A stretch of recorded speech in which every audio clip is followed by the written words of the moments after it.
sekarang di sini. Jadi sampai ketemu atol di tengah kembali ya.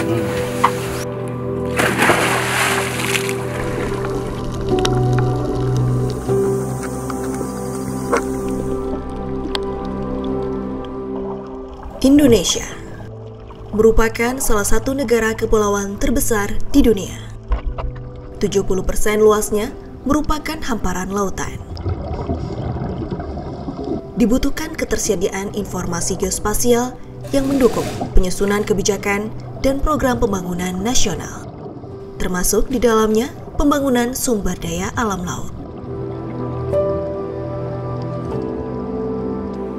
Berdasarkan rencana strategis Badan Informasi Geospasial, salah satu targetnya adalah pemenuhan Peta Neraca Sumber Daya Alam Lingkungan Hidup (PIG) melalui Pusat Pemetaan Tata Ruang dan Atlas melakukan kegiatan survei penyusunan IG tematik neraca spasial sumber daya alam pesisir dan laut yang bertempat di Taman Wisata Perairan Kepulauan Raja Ampat dan Kepulauan Waigeo sebelah barat.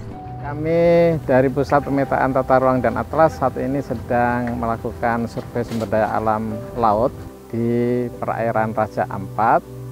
Ini salah satu perairan pedalaman Indonesia yang memang luas wilayah laut kita luar biasa besar. Jadi ini hanya sebagian kecil dari lautan kita.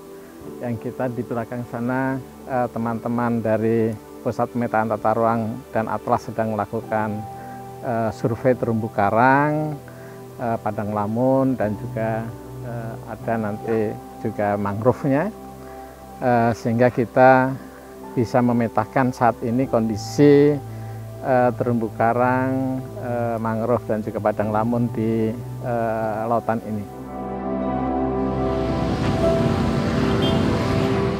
Dalam kegiatan ini, BIG bersinergi dengan Dirjen Pengelolaan Ruang Laut Kementerian Kelautan dan Perikanan. Kegiatan pemetaan neraca sumber daya pesisir dan laut pada 10 wilayah kawasan konservasi perairan nasional akan diselenggarakan sampai dengan tahun 2024. Tentunya, kegiatan ini dilaksanakan dalam rangka penyusunan Ocean Accounts Sumber Daya Alam Pesisir dan Laut Nasional. Kami dari KKP menyambut baik terkait dengan kerjasama dengan BIG, terutama dalam hal survei neraca sumber daya. Jadi kedepannya kami akan mengolah data tersebut supaya mengetahui potensi sumber daya yang ada di kawasan konservasi di Raja Ampat. Kita ketahui bahwa potensi di Raja Ampat sangat besar sekali, terkait dengan terumbu karang, mangrove, lamun. Nah, dengan adanya bantuan dari BIG ini, kita bisa mengetahui berapa sih nilai dari potensi yang ada di kawasan konservasi Raja Ampat.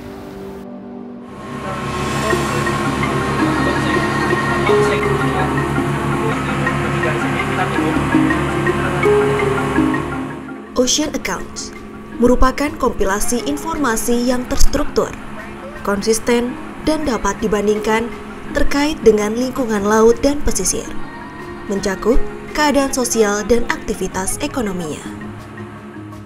Fungsi dari Ocean Accounts adalah untuk menyediakan struktur yang koheren, untuk menstandardisasi data yang tersebar dan menghasilkan indikator terintegrasi yang andal untuk kepentingan kebijakan. Kami sedang memetakan ini kondisi saat ini untuk dibuatkan perbandingan secara temporal resolusi ya, dari waktu ke waktu ada perubahan, penambahan atau berkurang, sehingga kita bisa mengambil data-data ini sebagai bagian untuk melakukan kebijakan tentang kelautan kita. Kegiatan survei ini dilakukan dalam beberapa tahapan. Tahapan awal adalah tahap persiapan data. Data utama diambil dari citra penginderaan jauh dengan 2 tahun yang berbeda. BIG menggunakan data dari Wali Data Terumbu Karang, yaitu Badan Riset dan Inovasi Nasional, dan data mangrove dari Kementerian Lingkungan Hidup dan Kehutanan. Hasil interpretasi citra tahun terakhir akan menjadi peta pasifa tentatif yang dibawa ke lapangan untuk divalidasi. Pada kegiatan kali ini, kurang lebih ada 300 titik yang divalidasi oleh tim. Kegiatan survei kebanyakan dilakukan di perairan dangkal, maka dibutuhkan dokumentasi melalui kegiatan snorkeling dan diving di beberapa titik survei.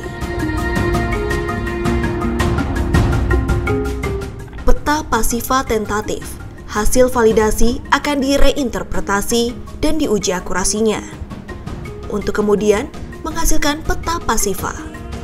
Peta pasifa ini akan digunakan sebagai dasar interpretasi citra tahun awal dan menghasilkan peta aktiva. Peta aktiva selanjutnya akan ditumpang tindihkan dengan peta pasifa untuk menghasilkan peta neraca sumber daya alam laut.